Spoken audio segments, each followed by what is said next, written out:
রাধে রাধে বন্ধুরা, আপনারা কেমন আছেন? আশা করছি সবাই ভালো আছেন, আমিও ভালো আছি। তো আজকে দেখুন আমি পটল ভাজবো, তা পটলটাকে কিভাবে রান্না করি আপনারা দেখুন।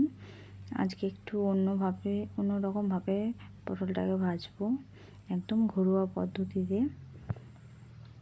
তো দেখুন আপনারা আমি কীভাবে পটল ভাজি।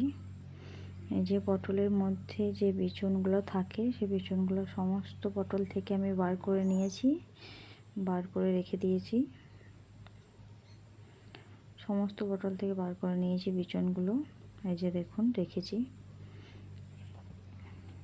এবার কড়াইয়ে একটু জল দেব, জল দিয়ে যে কেটে রাখা পটলগুলো আছে, বিচুনগুলো বার করে নিয়েছি, সেই পটলগুলো একটু সেদ্ধ করে নেব।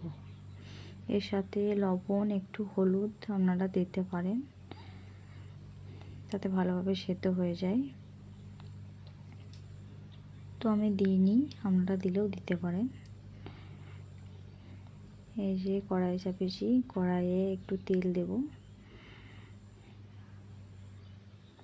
তেলটা গরম হয়ে গিয়েছে আমার। এবার একটু গোটা জিরে দিচ্ছি, সামান্য একটু গোটা জিরে। তার সাথে কেটে রাখা কাঁচা লঙ্কা দেব, একটু সামান্য একটু কাঁচা লঙ্কা দিচ্ছি। নিজেদের স্বাদ অনুসারে আপনারা ঝাল দেবেন, আপনারা যে যেমন ঝাল খান সেরকম দেবেন। আমি সামান্য একটু দিয়েছি। তার সাথে আদা রসুন বাটা দিচ্ছি, সামান্য একটু আদা রসুন বাটা, খুব বেশি না। এদের সামান্য একটু আদা রসুন বাটা দিয়ে একটু নাড়াচাড়া করে নিচ্ছি। তার সাথে একটু লবণ, তার সাথে সামান্য একটু হলুদ, আর একটু সামান্য জিরে গুঁড়ো, সমস্ত কিছু দিয়ে আবার একটু নাড়াচাড়া করে নেব, যাতে মশলাটা একটু ভালোভাবে ভাজা হয়ে যায়। যে মশলাটা ভালোভাবে ভেজে নিচ্ছি। ভেজে নেওয়ার পর যে পটলের বিচুনগুলো রেখেছিলাম, সেই পটলের বিচুনগুলো সমস্ত পটলের বিচুন আমি দিয়ে দেবো এবার। তো এই দেখুন দিয়ে দিচ্ছি।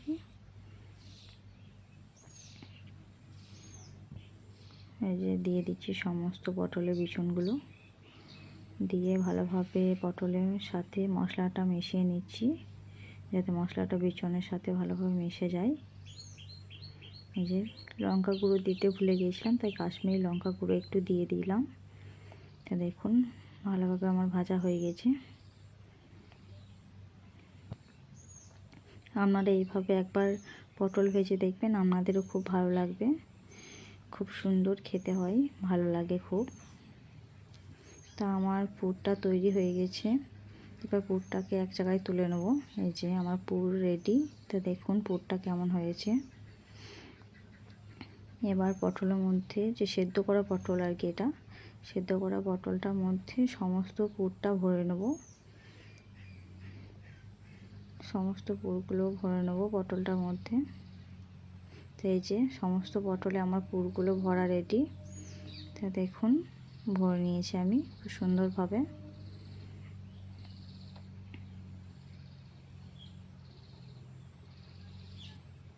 আপনাদেরকে দেখিয়ে দিলাম, দেখুন। এবার কড়াইয়ে একটু তেল দিয়েছি, তেলটা গরম হয়ে গেছে। এবার যে পুর ভরা পটলগুলো আছে সেইগুলো একটু তেলের মধ্যে ভেজে নেব।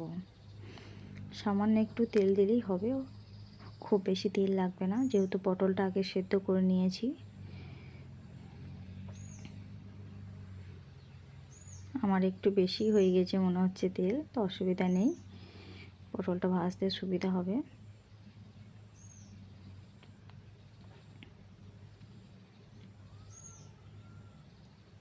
সামান্য একটু লবণ দিচ্ছি, আপনারা নিজেদের স্বাদ অনুসারে লবণ দেবেন, যে যেমন লবণ খান।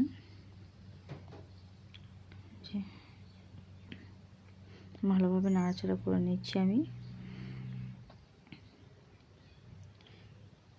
এবার একটু ঢাকা দিয়ে রেখে দেবো, যাতে গোটা পটল তো যাতে ভালোভাবে ভাজা হয়ে যায়। এই দেখুন হয়ে গেছে, আর একটু হলেই আমার পটল ভাজা কমপ্লিট।